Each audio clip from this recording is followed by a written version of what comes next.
Hello, today I will read in Numbers chapter 30.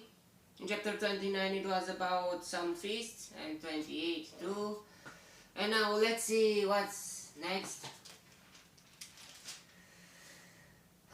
Moses said to the heads of the tribes of Israel, "This is what the Lord commands. When a man makes a vow to the Lord or takes an oath to obligate himself by a pledge, he must not break his word but must do everything he said. When a young woman still living in her father's house makes a vow to the Lord or obligates herself by a pledge, and her father hears about her vow or pledge but says nothing to her, then all her vows and every pledge by which she obligated herself will stand." So for a girl who is still living in her father's house, the fathers can accept or not the girl's vow. And for the children, I think the parents, the children. But here it was just for the girls. I don't know.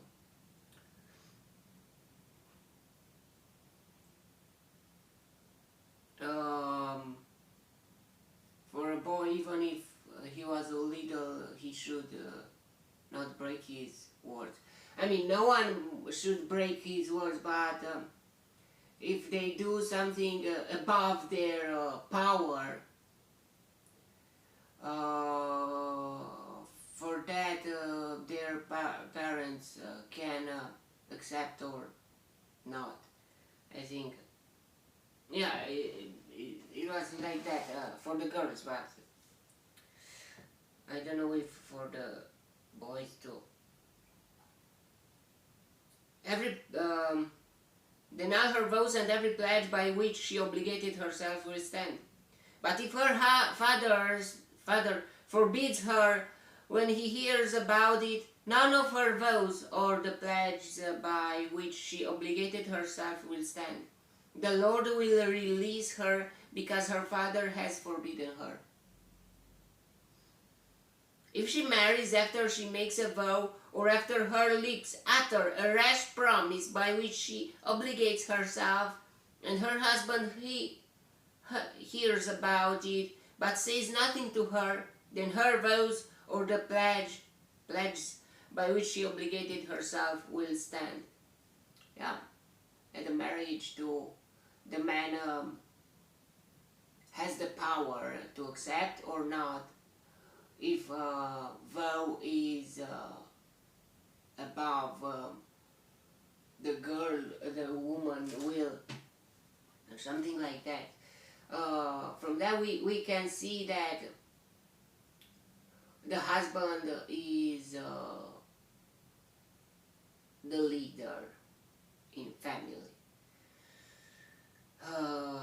It has this position made by God. It's how God created. So yeah.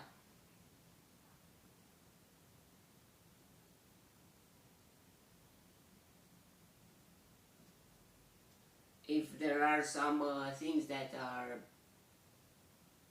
could lead a family into one direction or another, and it's not just a promise of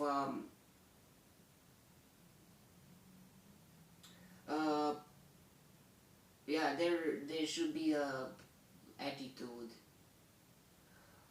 and yeah, but the husband and the wife should be together and should be one person, like one person, like God told God, like it says in Genesis chapter 1, I think.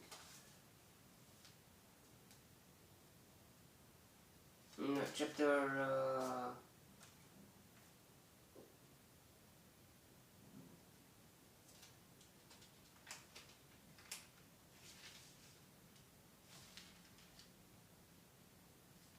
chapter 2.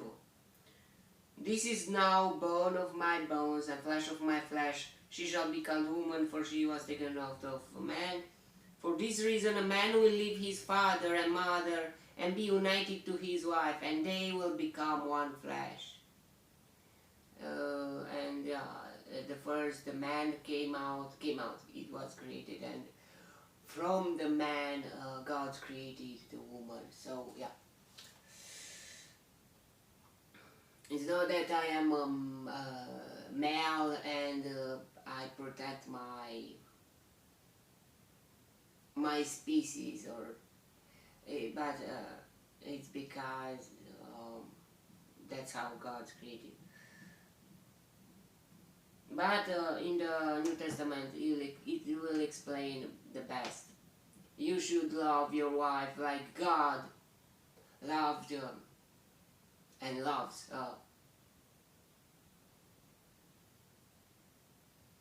the church, and he died for it.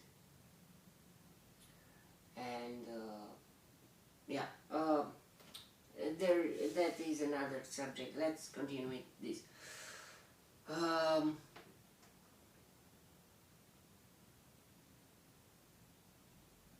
And her husband hears about it, but says nothing to her. Then her vows, or the pledge by which she obligated herself, will stand. But if her husband forbids her when he hears about it, he nullifies the vow that obligated her, or the rash promise by which she obligates herself, and the Lord will release her. Any vow or obligation taken by a widow or divorced woman will be binding on her. If a woman living with her husband makes a vow or obligates herself by a pledge under oath, and her husband hears about it but says nothing to her and does not forbid her, then all her vows or the pledge by which she obligated herself will stand. But if her husband nullifies them when he hears about them, then one of the vows or pledges that came from her lips will stand. So it is interesting. Her husband has nullified them, and the Lord will release her. Her husband may confirm or nullify any vow she makes, or any sworn pledge to deny herself. But if her husband says nothing to her about it from day to day, then he confirms all her vows or the pledges binding on her. He confirms them by saying nothing to her when he hears about them. If, however, he nullifies them sometime after he hears about them, then he is responsible for her guilt. So when you hear it, you should take attitude.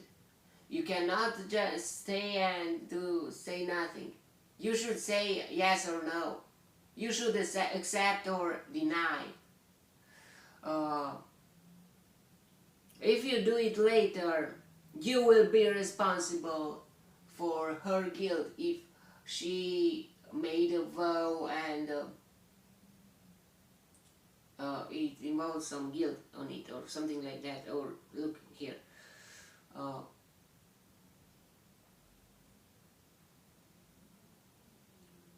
These are the regulations the Lord gave Moses concerning relationships between a man and his wife, and between a father and his young daughter still living in his house. Daughter, but not a young boy, or it doesn't say anything. But I think until they are not major, the child are responsible for their parents can accept or deny everything they do until they become major. That was the chapter.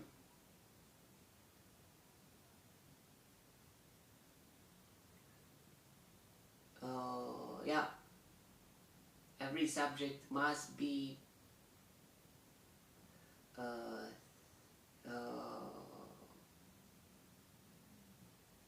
studied, and yeah, it was a different subject between a man and her wife, or between a daughter and her father. Okay, that was the chapter. May the God bless me, protect me, and elect me, the next chapter too, and if he wants. Yeah, it was a short one, but we must, yeah, it was a short one, but we must remember these two.